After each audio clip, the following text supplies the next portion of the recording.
Hey guys, hope you're all doing well. Today we're going to talk about two things. The first being a one-of-a-kind Earthworm Jim poster autographed by the Shiny development team, complete with their 1994 letter to an enthusiastic fan that wrote in about Earthworm Jim's upcoming release.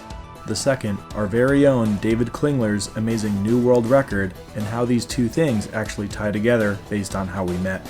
I haven't shown this piece before on the channel, and it's really quite random that I have something like this, but I got it about 8 years ago at this point. It's honestly amazing, with the detail and even the textured, glossy feel of the concept art that came complete with the team's authentic autographs that bled through the back from their ink pens. Let's take a look at this historic letter that Shiny wrote to their fan back in September of '94, straight from the senior artist Steve Crow's desk in LA, California. It reads, 5th September 1994. Dear Alex, thanks for your letter and encouragement. We are glad you like Earthworm Jim so much, even though you haven't played it yet. The upcoming sentence actually has a little typo in it.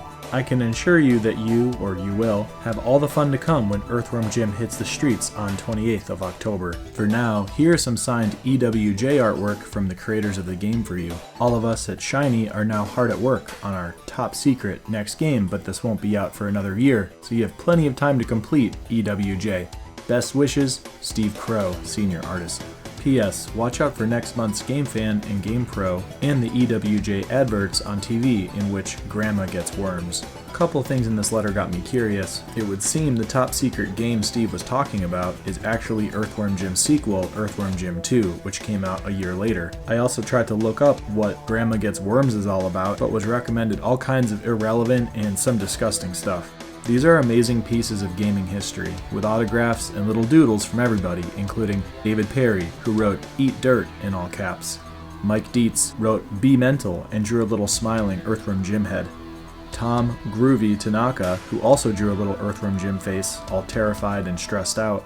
Nick Jones signed too.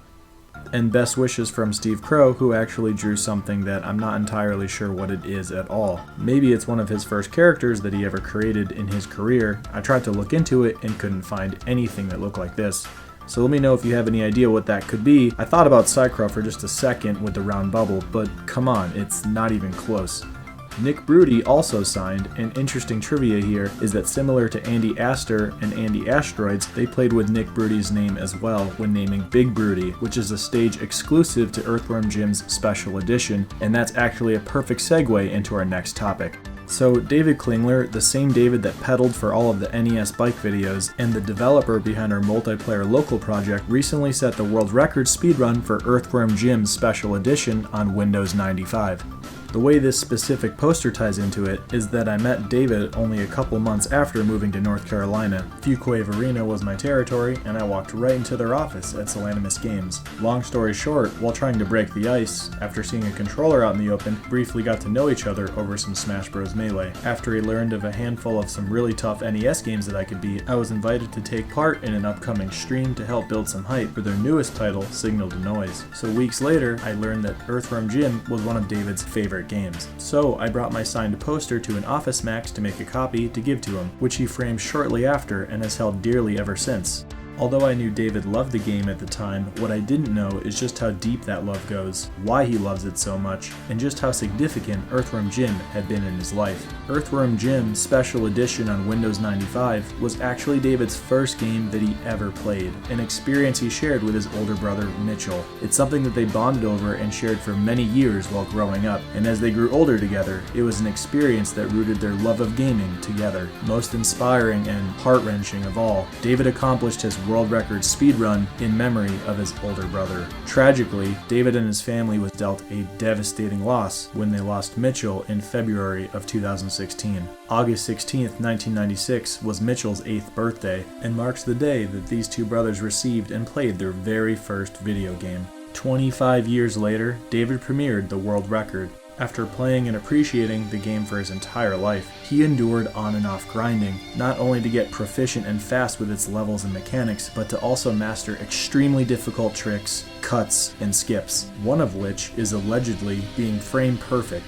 a 1/60th of a second window in order to get Peter the puppy to disappear completely on Pete's sake, to run through the level significantly faster. I'm honored to feature David's run on the end card. This channel's audience is full of amazing and uplifting people, and in honor of Mitchell and David's astounding dedication, I'm proud to have his run linked at the end. David, congratulations. Your run was fantastic and looked horribly frustrating to get down the way you've managed to over the years, but I think all of us can agree that you accomplished something so remarkable and so touching. It's a tragic yet beautiful reminder to us all that games can often be so much more than just games. Thank you everybody so much for watching, and I look forward to seeing you for the next 16-bit review.